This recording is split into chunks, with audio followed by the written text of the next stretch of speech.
Hello, everybody, and it is very good to be with you again on Thursday as we continue our discussion in the Gospel of Matthew. Today, specifically, I want to look at Matthew 5:13 through 20.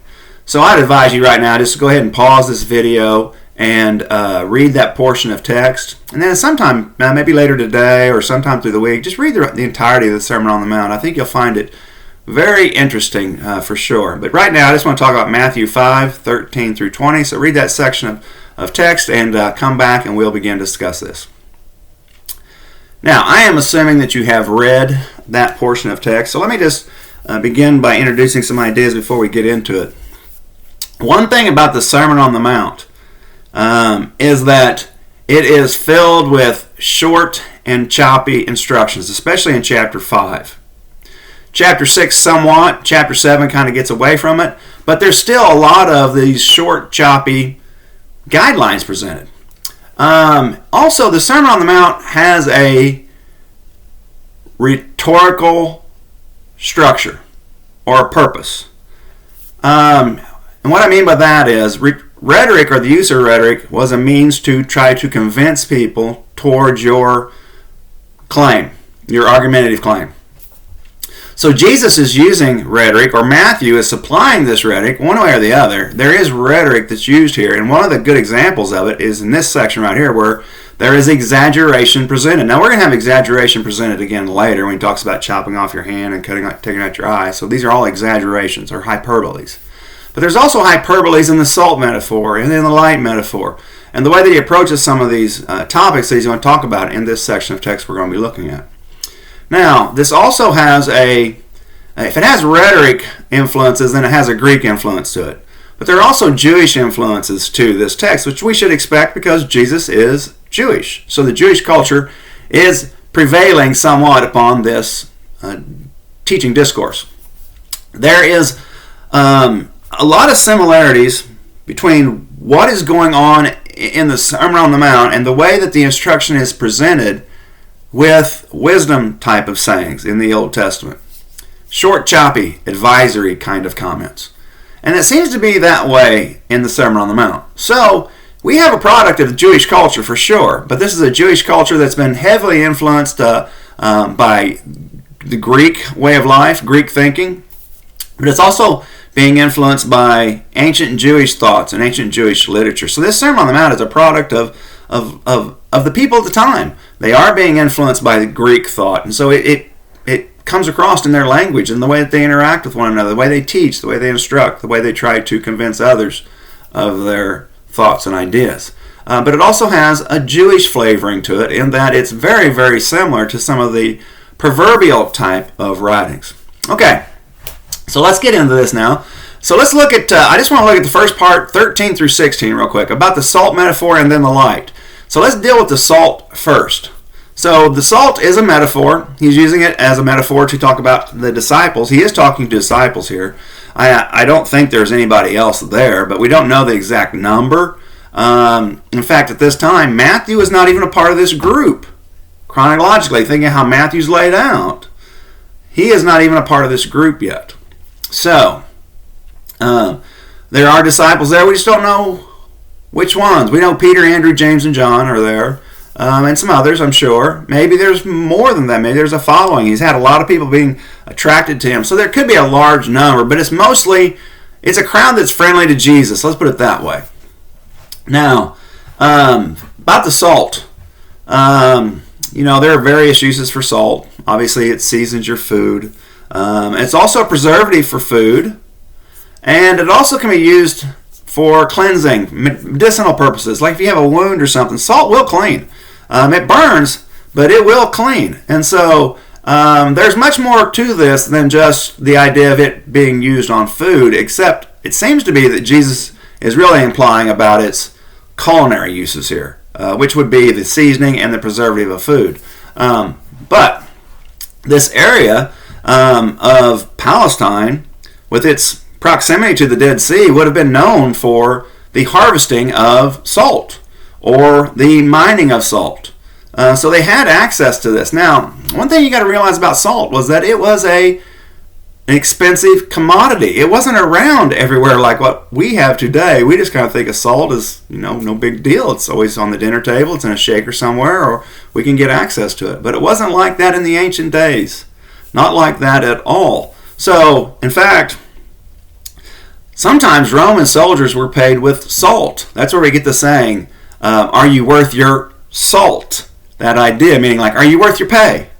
And so they were paid that way. But again, this area is known to produce salt from the Dead Sea. It is mined to some degree, and it's impure.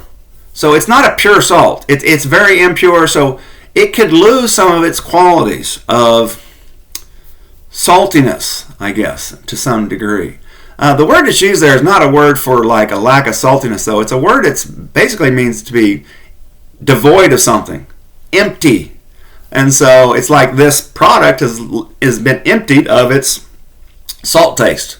That's the kind of idea that it's talking about. But it's lost its effectiveness, and now it is useless, and any ordinary person would just pitch it, throw it out.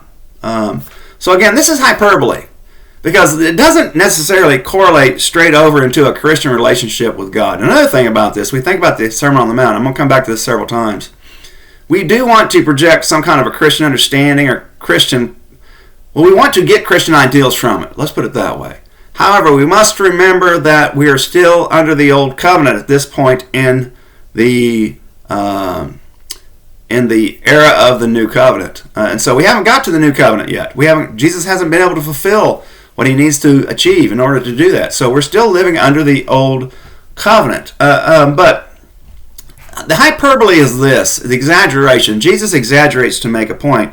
And he's making the point because we need to take this very, very seriously in our relationship with God. If there is something that we have lost, then we need to regain it. This is the idea. Now, if you were the salt, we'll play the metaphor, and you lost your saltiness, God is not going to throw you out. That's not the way that God is going to work. And so it doesn't relate necessarily from how people would react to this and the way that God would act to it. But God's not going to just cast people away. However, it seems likely that if you're going down this path of losing your zeal for God, that you may venture off very, very easily. So this is one of the things that he's talking about. This is a very, very serious situation for a person. They need to maintain that zeal for God. In the Old Covenant, if you're in the Old Covenant, be zealous in the Old Covenant. In the New Covenant, be zealous in the New Covenant, okay? But you've got to maintain that zeal. Now he moves to light. Light is always a metaphor for purity. Here it's talking about the purity that they're going to exemplify in their lives, their excellence of character, which I'll be talking about a lot this Sunday. But show your light, or show your moral excellence and your covenantal faithfulness. Let people see these things. Let them be apparent in your life. Be on display. And this instruction about the light, about letting your good deeds be shown, seen, is reproduced in 1 Peter chapter 2, verses 11 through 12. So this is a good section of text from the Sermon on the Mount that occurs again later on in the New Testament. But the idea is show others God's goodness through your actions, because many people will never be able to experience any of God's goodness except by witnessing it through Christian people. So we have got to be the ones who are displaying the goodness of God in this world. That's the way God has deemed it to be. And so we have got to follow along with the way that he has designed it to be so. Verses 17 and 18, now again, we're still under the Old Covenant. So Jesus is not changing the Old Covenant. In fact, think about it like this. John the Baptist came along, and he started preaching repentance because the people were not living ideally under the Old Covenant. So he began to teach them to change and to live as the Old Covenant required, that kind of idea. This is kind of what's going on in this instance too. Jesus is still teaching under the Old Covenant. In fact, chapter 5 and 6 and 7, whenever he starts talking about some of these things, especially in chapter 5, he'll say things like, "You've heard it said, but I tell you." We're talking about Old Covenant topics, adultery, oaths. Now, that's not that they don't pertain to the New Covenant, but these are important matters under the Old Covenant, because he says, you've been taught this by others, but now I've come to correct that and to set the matter straight. And so he's not changing it. He's just trying to get them back to a pure following of what the Old Covenant, the way that you were supposed to follow the Old Covenant. So now Jesus affirms the usefulness of the Old Covenant. In fact, we should never downplay the significance of the Old Covenant. We seem to, as Christians, we'll talk about like the Old Covenant was impossible to follow, and I'm so glad that I'm not under the Old Covenant. Well, the Old Covenant was not impossible to follow. And to be under the Old Covenant, you would know, you would be pleased if you had a faithful, loving relationship with God, because He would bless you, for sure. So it wouldn't be that difficult. The New Covenant is better in that we have God's presence in our lives. But we're not at that point yet. We're still dealing with the Old Covenant. So there is usefulness for the Old Covenant. Jesus says, I didn't come to change anything. I didn't come to abolish anything. Yet. And actually the word there's the idea of, well, let me go back and check it. It's a word for nullify, but it's also a word for, basically it's a word to destroy. He says, I didn't come to destroy the Old Covenant or the prophets, but I've come to do something. So he's come to, and it's not fulfill. Okay? It's not the idea of achieve. Even though achieve can come out of this, I can see how you can understand achievement. But this is not what's being said in the Greek language. I wish our translations wouldn't translate this way, and I really get upset with our English translations because so many times they try to point us to a theological position that may not be representative of the text. This is a time when this could be happening. Jesus didn't come to achieve this necessarily, but He came to fill it more. So you're wondering now, like, well, the Old Covenant moving to the New Covenant, the Old Covenant was bad, the New Covenant's better, I'm glad we got rid of that Old Covenant. Well, in a sense, the New Covenant slid right out of the Old Covenant. It wasn't like God woke up one day and thought that, well, the Old Covenant's not a very good covenant, I didn't think about it long enough, I'm going to do something better. No, it's the idea the Old Covenant moves us to the New Covenant. This is the idea. Now, when we get to the New Covenant, it is better, okay? But Jesus is going to have to fulfill some things in order to make this happen. And He's going to fill it more. Okay? He's going to fill it more. So it's not that He's achieving things, even though this is important in verse 18. But in verse 17, that's not what He's talking about. He's come to fill things more. Like what? What would He be filling more? Well, under the Old Covenant, you had animal sacrifice. Well, from the writing of Hebrews, we find out that Jesus is the last sacrifice, the ultimate sacrifice. There will be no other sacrifices after this. And so you can see how that leads to this. We can see the idea of priesthood in the Old Covenant. Well, from the writings of Hebrews, we know that Jesus became our high priest, and He's a better high priest from the order of Melchizedek. And there's a lot of discussion that could go into that. But my point is that Jesus, the Old Covenant, Jesus had to do something with the Old Covenant in order to slide us into the New Covenant. Now, in verse 18, he says that nothing's going to pass away until some things happen. Now, the bad thing about this is at the end of verse 18, it is not the idea of accomplished.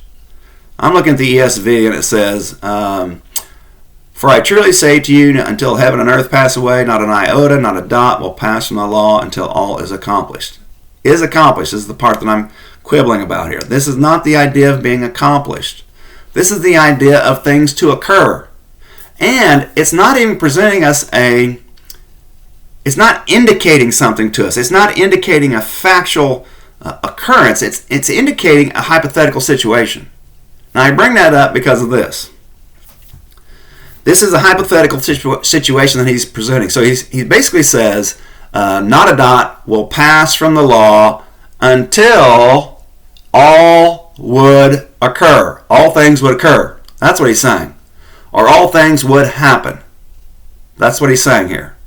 Okay, so let me kind of unpack this just for a second here for you to help you understand what it is that I am talking about here.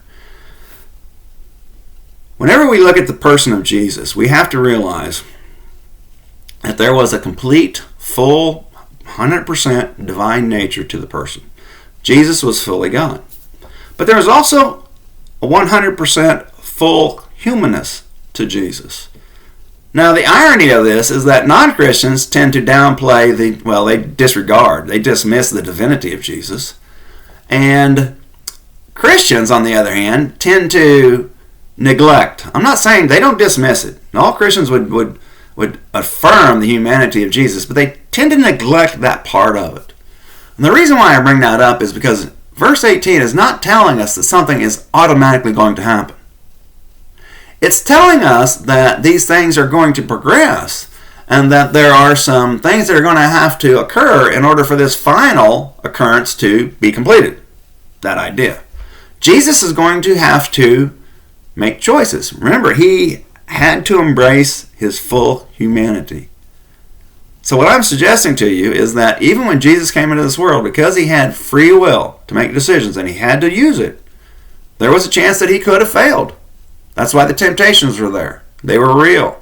That's why the argument in Hebrews is there, that he experienced all the sins and troubles that we had, but he never experienced all the troubles we had and the temptations we had. He never sinned.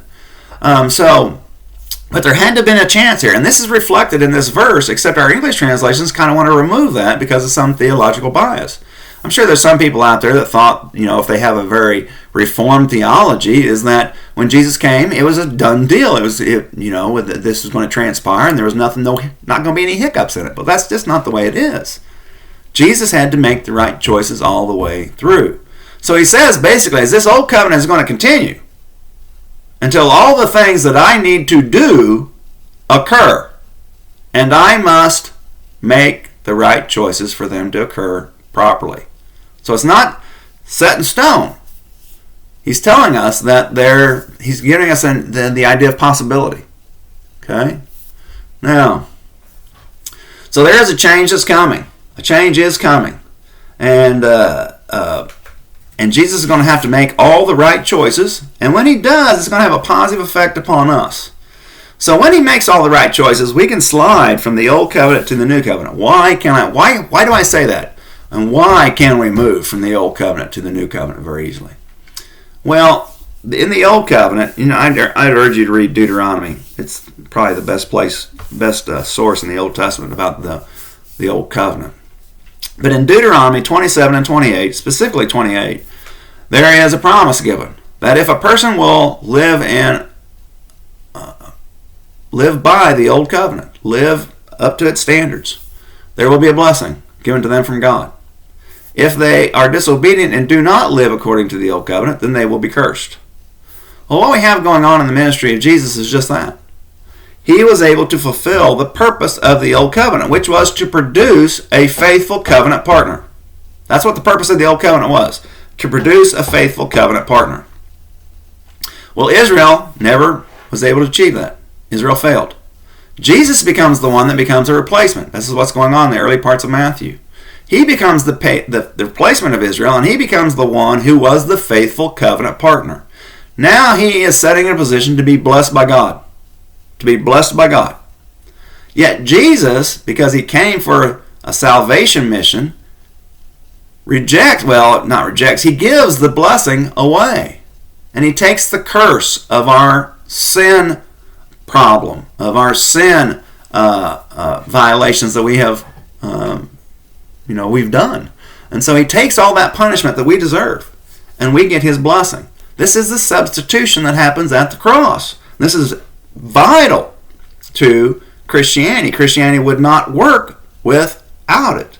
And so we receive the blessing, and Jesus takes the curse. That's how we can slide from the old covenant to the new covenant, because Jesus became that faithful covenant partner, deserved to be blessed. He took the curse. We get the blessing. Now the new covenant comes through Jesus. So he's fulfilled, he's achieved everything he needed to achieve. But now we have this access to God through Jesus. It's very, very important. Now, verse 19, he's talking about Jewish religious leaders. Now, he's probably directing this more against Pharisees. So, the Gospel of Matthew, for some reason, is more harsh towards the Pharisees than any other gospel. It's very, very harsh. There's a very, very harsh view, and it's going to get even harsher when we get to chapter 23. Jesus really unloads on them in chapter 23. But up to that point, he tries to work with them, but the Pharisees are very, very difficult. These are probably the Jewish leaders he's talking about, and the scribes are probably part of the Pharisee group. They're probably the people who were teachers. They probably are also, they were the copyists. They were the ones who were writing, so they were fully literate, whereas some of them were not. They were more educated. Now, the Pharisees became very popular with the ordinary folk. Ordinary Jewish people adored the Pharisees because the Pharisees found workarounds for people.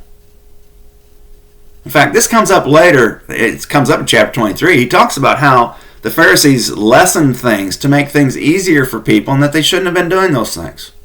They became popular because they made other ways for people to meet the needs of the Old Covenant without meeting it according to the letter. So, for instance, instead of having to make a pilgrimage down to Jerusalem on Passover, which everybody was supposed to do, everybody's supposed to come to these festivals, they made a way for people to do it in their own home areas. And really, I mean, people can't just pick up and leave and go do these things. If you have animals to take care of, a farm to take care of, things like that, you've got to stay put. So they created these workarounds for people. Now, Jesus is going to expose them for their misunderstandings.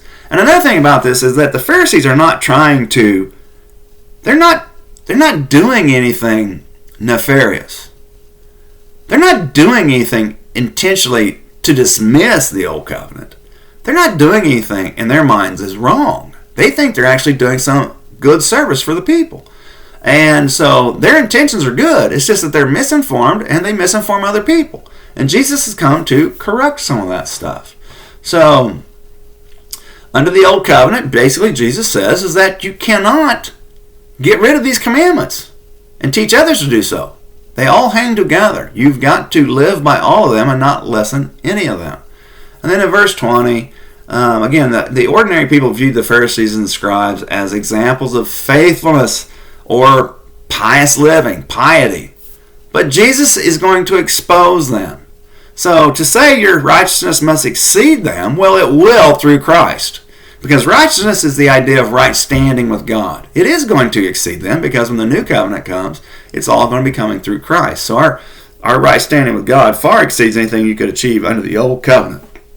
But Jesus will expose them for their workarounds, for their, it's not hypocrisy. They're not, even though he will call them hypocrites. There probably were many hypocrites in the Pharisee group, no doubt about it. But a lot of them were really trying to do the right thing. They just had a wrong understanding and they were misinforming other people. And Jesus will expose them for that. But Jesus reminds his followers that they must live under that old covenant until the new one comes. And so it will come, and there will be a new covenant coming, and you must remain faithful within that new covenant. All right, I'll stop right there. We'll pick up verses 21 through, we'll probably try to get through 36 next week, maybe. But I hope you found this to be enjoyable, and I look forward to next week, and I will see you on Sunday. Bye.